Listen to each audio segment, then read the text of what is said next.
Welcome guys, कैसे हैं? आशा है अच्छी होगी। साथियों, लास्ट वीडियो में हमने सीखा था एक स्टूडेंट टेबल क्रिएट करना, कि हम एक सिंपल स्टूडेंट टेबल किस प्रकार से क्रिएट करेंगे। उस टेबल को एडवांस लेवल पे भी लेके जाएंगे, लेकिन उसके लिए थोड़ा सा समय चाहिएगा, ठीक है। उससे पहले हम सीखेंगे आज एक एम्प्लॉयज़ की सैलरी टेबल क्रिएट करना। एम्प्लॉयज़ आप कहीं भी हो सकते हैं, स्कूल में हो सकते हैं, कोई और फर्म आपने ज्वाइन कर रखी है, वहाँ पे एम्प्लॉयज़ हैं, बहुत सारे एम्प्लॉयज़ हैं, और उनकी हमने एक सैलरी टेबल क्रिएट करनी है। हर मंथ सैलरी बनानी पड़ती है उनके अटेंडेंस सीट के अकॉर्डिंग। तो किस प्रकार से बनाएंगे ये जानेंगे इस वीडियो में, तो इसमें तक बने रहेगा। नमस्कार साथियों, मेरा नाम है मनोज कुमार और आप देख रहे हैं अपना यूट्यूब चैनल गुरुजी कंप्यूटर कोर्स। तो चलिए सीख लेते हैं।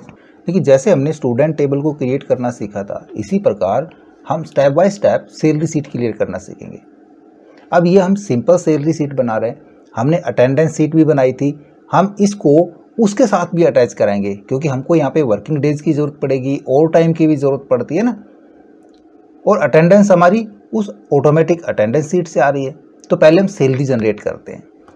सैलरी के लिए हमको कौन कौन से कॉलम्स की ज़रूरत पड़ेगी, क्या क्या फील्ड हमको चाहिए। देखो, हमको एम्प्लॉय आईडी चाहिए, क्योंकि जब भी कोई एम्प्लॉय ज्वाइन करता है, नया एम्प्लॉय आता है, तो उसकी एक यूनिक आईडी जनरेट होती है ना, उसको हम कोई भी एक सीक्वेंस दे सकते हैं। एम्प्लॉय नेम, उसका father name, city, account number, employ के कॉन्टैक्ट नंबर, एम्प्लॉय का कोई पहचान पत्र, कोई आईडी है ना। इस प्रकार से हम सारी डिटेल एम्प्लॉय की रखेंगे। साथ में वो एम्प्लॉय किस पद पे ज्वाइन हुआ है वो डेजिग्नेशन हम यहाँ पे लिखेंगे। जैसे कि राम है, राम को हमने एज ए मैनेजर ज्वाइन किया है ना, ये असिस्टेंट मैनेजर है।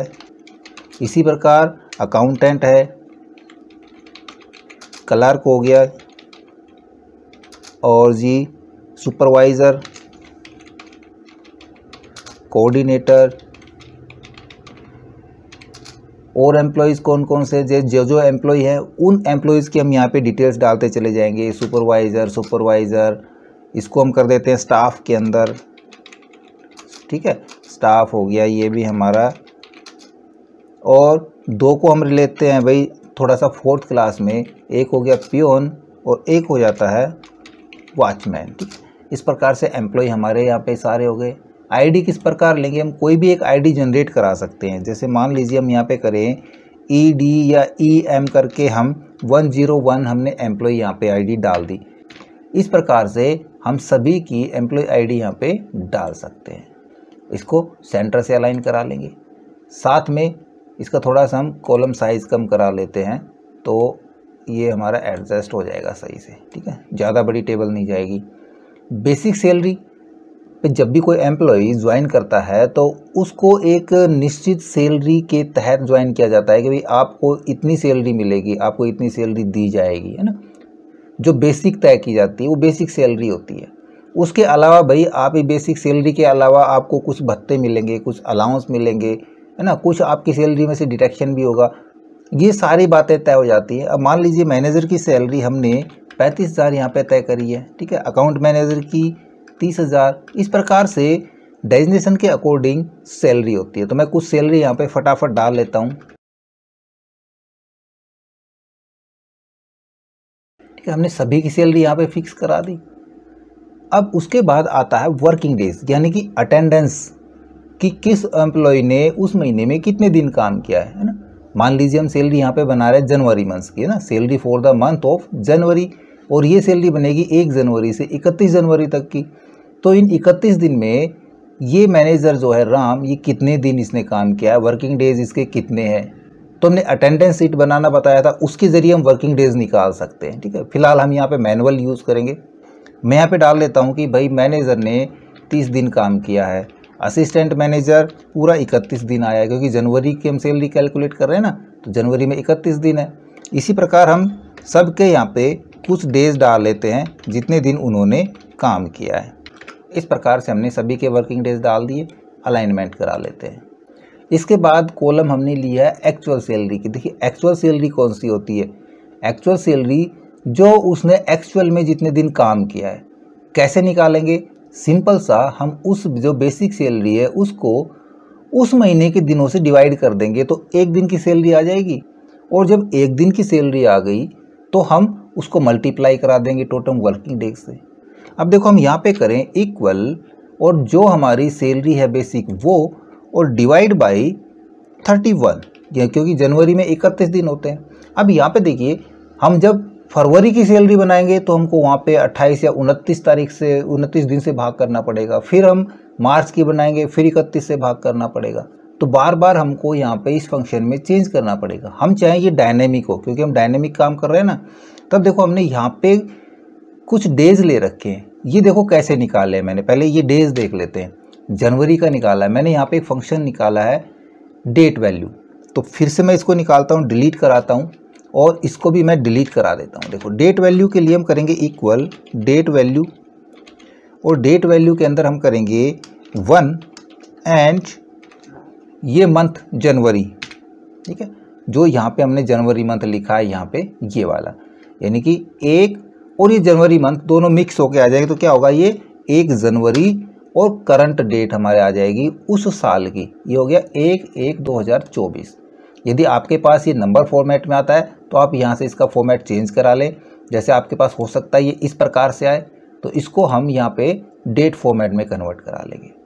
अब जब ये फर्स्ट डेट आ गई, एक हमको चाहिए उस मंथ की लास्ट डेट, तो उसके लिए हम करेंगे इक्वल टू EO मंथ, यानी कि इस मंथ की हमको लास्ट डेट चाहिए। किस मंथ की?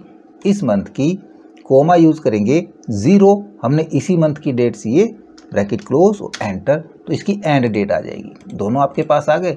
अब एक्चुअल सैलरी निकालते हैं। देखो मैं यहाँ पे कराता हूँ इक्वल साइन और सेल दे देता हूँ मैं यहाँ पे बेसिक सैलरी, और डिवाइड बाय हम करेंगे अब 31 या 28 या 30 से डिवाइड नहीं करेंगे, हम डिवाइड करेंगे इस दिन से। आखिरी दिन यही होगा ना, जनवरी का 31 हो जाएगा, फरवरी का 28 या 29 हो जाएगा। तब इससे कैसे करेंगे, यहाँ पे हम इस डेट के दिन बनाएंगे। उसके लिए करेंगे टेक्स्ट फॉर्मूला यूज़। टेक्स्ट के अंदर हम ये वैल्यू डालेंगे, कोमा, डे के लिए DD, ब्रैकेट क्लोज और एंटर प्रेस कराएंगे। तो देखो ये एक दिन की सैलरी आ गई जो कि डेट फॉर्मेट दिखा रहा है। इसको हम करा लेते हैं जर्नल फॉर्मेट।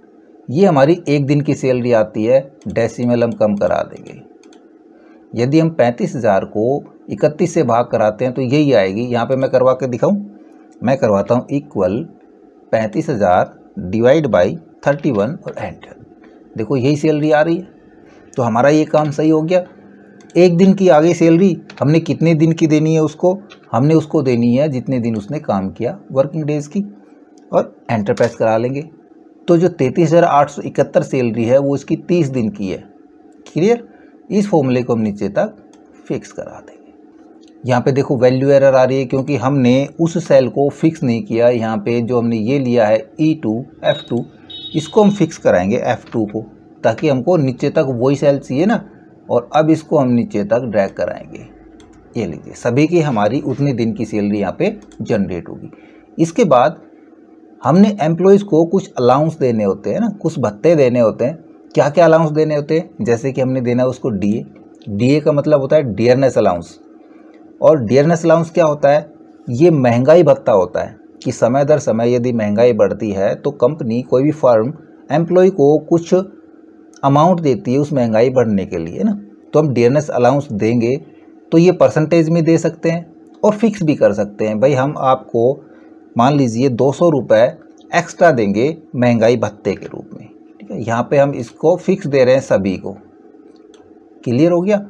अब आता है HRA, हाउस रेंट अलाउंस, कि भाई कोई एम्प्लॉय बाहर रूम लेके रह रहा है, कहीं पे किसी ने कमरा ले रखा है और कंपनी उनको कुछ मदद दे रही है कि आपको हम उस कमरे का रेंट हम देंगे, यानी कि कंपनी देगी उस कमरे का रेंट।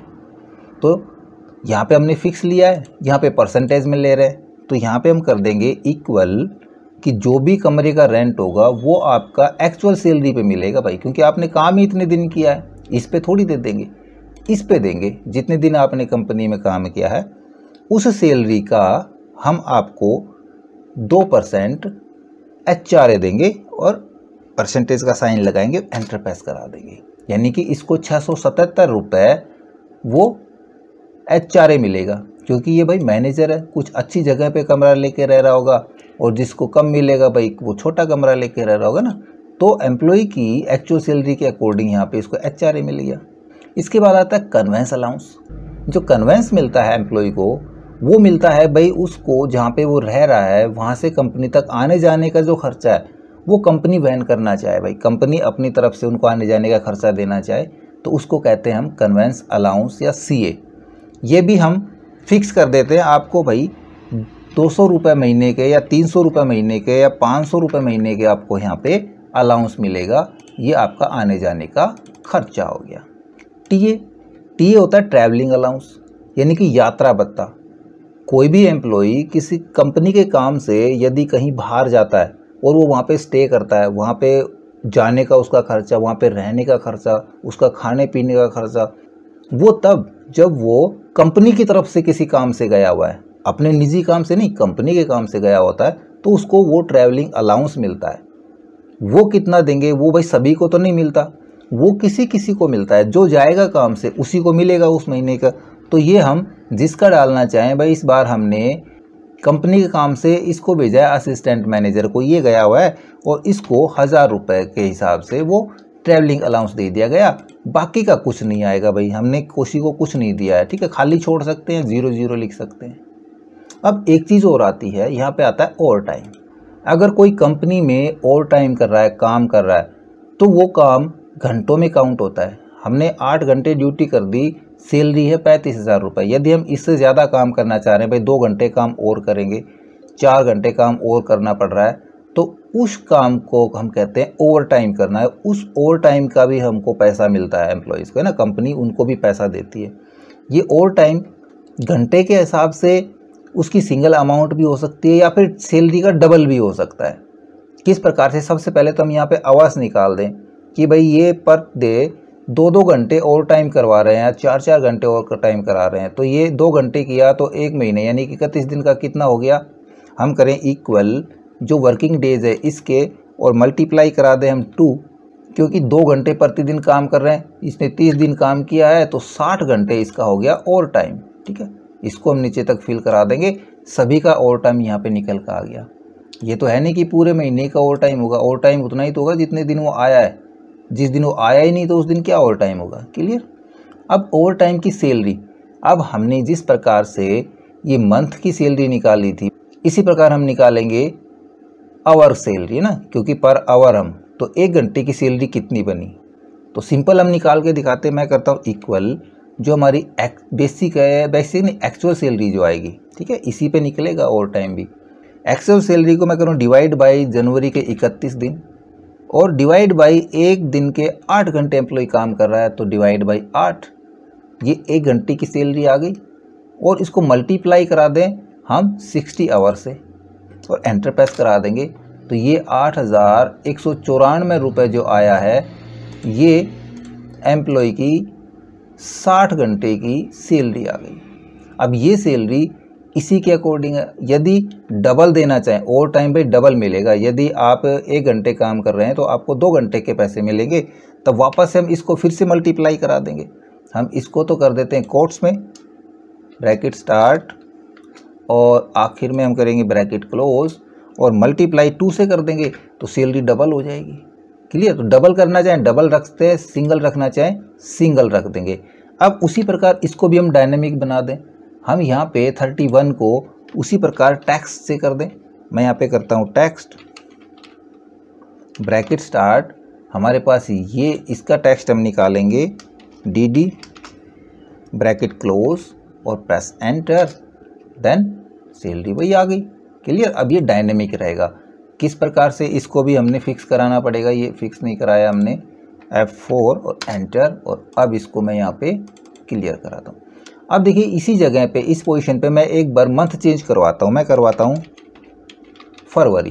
ठीक है, फरवरी मैंने कराया, देखो सब कुछ चेंज हो गया ना फरवरी में सभी का।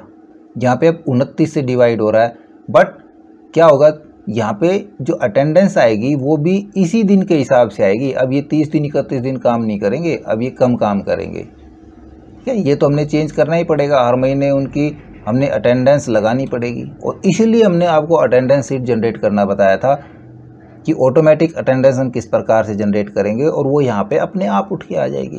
क्लियर। तो इसको मैं वापस से जनवरी करा लेता हूँ। अब चलते हैं यहाँ पे पीएफ के ऊपर। यहाँ भी आप एक एक्स्ट्रा कॉलम ले सकते हैं। यहाँ पे आप एक ग्रोस सैलरी का कॉलम बना सकते हैं। ग्रोस सैलरी के अंदर हमारा इन सभी का सम हो जाएगा। ठीक है, यहाँ पे टोटल आ जाएगा एक कॉलम और फिर हमारा आगे चलेगा पीएफ और ईएसआई। पीएफ होता है provident fund. Provident fund employ की सैलरी में से डिटेक्ट होता है कुछ परसेंट, गवर्नमेंट के हिसाब से 10% और प्राइवेट कंपनियों के हिसाब से 12%। तो कंपनियां क्या कह रही हैं कि 12% तो आपकी सैलरी में से पीएफ कटेगा और बाकी का 12% कंपनी वैन करेगी, यानी कि टोटल 24% आपका पीएफ कटेगा, जो आपका बाद में आपको जुड़ के मिल जाएगा। तो हमने वो पीएफ यहाँ पे डिटेक्ट कराना है। पहले मैं इनको सेंटर से अलाइन करा लेता हूँ, ठीक है। पीएफ के लिए हम सिंपल सा, ये भी हमारा एक्चुअल सैलरी पे ही जाएगा, ठीक है। ध्यान रहे एक्चुअल सैलरी पे जाएगा, मल्टीप्लाई 12% हमारी सैलरी से डिटेक्ट होगा, बाकी का 12% कंपनी अपनी तरफ से देगी, ठीक है। तो टोटल कितना पीएफ हो जाएगा हमारा? 4000 तो मंथली ये कट रहा है, 4000 कंपनी दे रही है, 8000 तो एक्स्ट्रा यही हो गए जो हमको बाद में इकट्ठे मिल जाएंगे। 8000 महीने के लगा के चलो तो एक साल के लगभग 1 लाख रुपए के करीब बन जाते हैं, लगभग 96-97 हज़ार रुपये बनते हैं। और यदि 10 साल हम रह गए तो 10 लाख रुपए विद इंटरेस्ट हमको मिल जाएगा। तो ये बेनिफिट होता है प्रोविडेंट फंड का। इसी प्रकार होता है ईएसआई। ईएसआई का मतलब होता है एम्प्लॉय स्टेट इंश्योरेंस।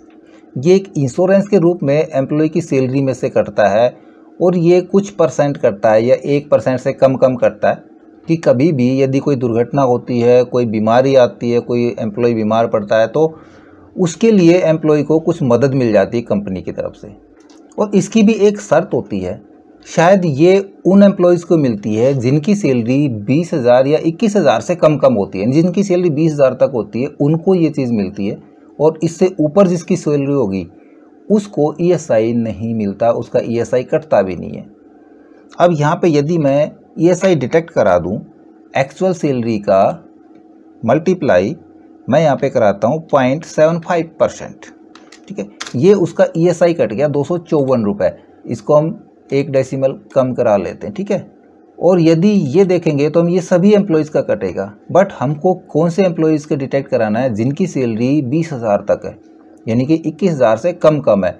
तब देखो यहाँ पे हम एक फंक्शन यूज़ करेंगे। यहाँ पे आते हैं हम इससे पहले, इफ़ यदि जिसकी भी एक्चुअल सैलरी, ठीक है, इस पे कटेगा ये एक्चुअल सैलरी जितनी आ रही है, या फिर इसको हम बेसिक पे काटें क्योंकि बेसिक पे लगता है। गवर्नमेंट संस्थाएं जितनी भी होती हैं, गवर्नमेंट्स की जो सैलरी होती है बेसिक पे, वो जितना हमने यहाँ पे डिटेक्ट किया है वो सारा डिटेक्शन और अलाउंस बेसिक पे जाएगा। मैं ये चीज़ आपको बतानी भूल गया, बेसिक सैलरी जो होती है उसके ऊपर अलाउंस मिलता है, उसी पे हमारा जितना भी डिडक्शन होना है वो होता है। इसके विपरीत 90% प्राइवेट संस्थाओं में ये एक्चुअल सैलरी पे किया जाता है। क्लियर? तो यदि हमारा D4 लेस देन 21 या फिर लेस देन इक्वल करा लेते हैं कि 21,000 और उससे कम यदि ये सैलरी है किसी की भी, देन हमारा ये डिटेक्शन आ जाए, वरना यहाँ पे क्या आ जाए? 0 ब्रैकेट क्लोज और एंटर। देखो यहाँ पे 0 आ गया, क्यों? क्योंकि इसकी जो बेसिक सैलरी है वो 35,000 है ना, तो इसका ईएसआई नहीं कटेगा, इसको कोई भी मेडिकल फ़ायदा नहीं मिलने वाला है। इनको मिलेगा क्योंकि इनकी सैलरी है वो देखो 21,000 और उससे कम है। अब यहाँ पे एक चीज़ और बन जाती है, यदि कॉलम बनाना चाहें प्राइवेट संस्थाओं में यदि काम कर रहे हैं तो वहाँ पे हमारे कॉलम बनते हैं एम्प्लॉय एडवांस का बहुत चक्कर पड़ता है ना, एम्प्लॉय एडवांस ले लेते हैं, तो यहाँ पे हमने एक एडवांस का कॉलम बनाना पड़ेगा। फिर एक कॉलम बनाना पड़ेगा एडजस्ट एडवांस का, क्योंकि एम्प्लॉयज़ उस एडवांस को अपनी सैलरी में से डिटेक्ट करवाते हैं। और एक कॉलम हमने बनाना पड़ेगा बैलेंस एडवांस का, कि उसका कितना एडवांस बच गया। 3 कॉलम और आप यहाँ पे इंसर्ट करा सकते हैं, एडवांस, एडजस्ट एडवांस और बैलेंस एडवांस। तो जो एडजस्ट एडवांस होगा वो सैलरी में से डिटेक्ट हो जाएगा, क्योंकि वो हर महीने उसकी सैलरी में से कटना होता है। क्लियर? अब यहाँ से यहाँ तक तो हमारा हो गया सारा अलाउंस भत्ता जो जुड़ेगा, और पीएफ और ईएसआई घटेगा। और यदि हम एडजस्ट एडवांस भी लेते हैं तो वो भी सैलरी में से घट जाएगा। अब हमने सैलरी पेबल निकाल लेनी है, इक्वल हमने इसका जो एक्चुअल पे है वो प्लस ये प्लस ये प्लस ये, हम इन सभी को इस प्रकार से प्लस करा सकते हैं, ठीक है। उसके बाद हम माइनस यूज़ करेंगे और ये माइनस ये, हम ऐसे भी इसको डिटेक्ट कर सकते हैं। या फिर हमने यहाँ से यहाँ तक का सम कराना है माइनस यहाँ से यहाँ तक का सम करा लेना है। देखो दोनों करा के दिखाता हूँ मैं, यहाँ पे कराता हूँ एंटर, ये सैलरी हमारी आ गई। और एक बार यहाँ भी करा के देखते हैं, हम करते हैं equal to sum bracket start, हमने सम कराया एक्चुअल सैलरी से ओटी सैलरी तक। अब यहाँ पे एक गड़बड़ आएगी आपके पास, देखो ये भी जुड़ जाएंगे यहाँ पे, है ना, आवर्स हमने नहीं जोड़ने हैं सम के अंदर, तो इस प्रकार से करना थोड़ा सा दिक्कत पड़ जाएगी। हम यहाँ पे प्लस प्लस का यूज़ करेंगे, अगर ये कॉलम नहीं है तो हम सम यूज़ करा सकते हैं, वरना ये 60 भी इसके अंदर जुड़ेगा। तो हमारा वही तरीका सही है, हम यहाँ से इसको एस्केप कराते हैं और इसके अंदर से F2 दबाएंगे और जो ये वाला सेल है हमारा K2, इसको नहीं जोड़ेंगे। ये K2 हमारे आवर्स हैं, ना कि ये कोई भत्ता है। क्लियर? और ये दोनों माइनस हो जाएंगे, एंटर प्रेस करा लेंगे। ये बन गई हमारी सैलरी पेबल, जो उस एम्प्लॉय को कैश इन हैंड मिलेगी। रिमार्क्स के अंदर जिसकी हमने सैलरी बनाई, इसके हमने वर्किंग डेज डाले, सैलरी तैयार, इसको दे दी, हमने यहाँ पे कर दिया डन। अब देखिए हमने फरवरी की सैलरी बनानी है, तो हम क्या करेंगे, सबसे पहले तो इस सीट को हम कॉपी कराएंगे, इसके ऊपर राइट क्लिक, ये पहले तो यहाँ पे कर देता हूँ मैं ज़ैन, हम इसको राइट क्लिक यूज़ करेंगे, हम करेंगे मूव और copy, create a copy and the sheet, then okay. तो देखो यहाँ पे इसकी एक कॉपी क्रिएट हो गई और इसको हम कर देते हैं फैब, यानी कि फरवरी की सैलरी है। यहाँ पे सबसे पहला काम तो वर्किंग डेज हम डिलीट करा देंगे। जैसे ही वर्किंग डेज जाएंगे हमारी सैलरी सारे यहाँ पे माइनस हो जाएगी। अब यहाँ पे करेंगे फरवरी, तो अब फरवरी की सैलरी हमने डिटेक्ट करनी है। Working days 29 days, 28 days, 27 days. अब ये सैलरी हमारी फरवरी मंथ की बनती चली जाएगी। ESI देखो अभी तक नहीं कट रहा किसी का भी।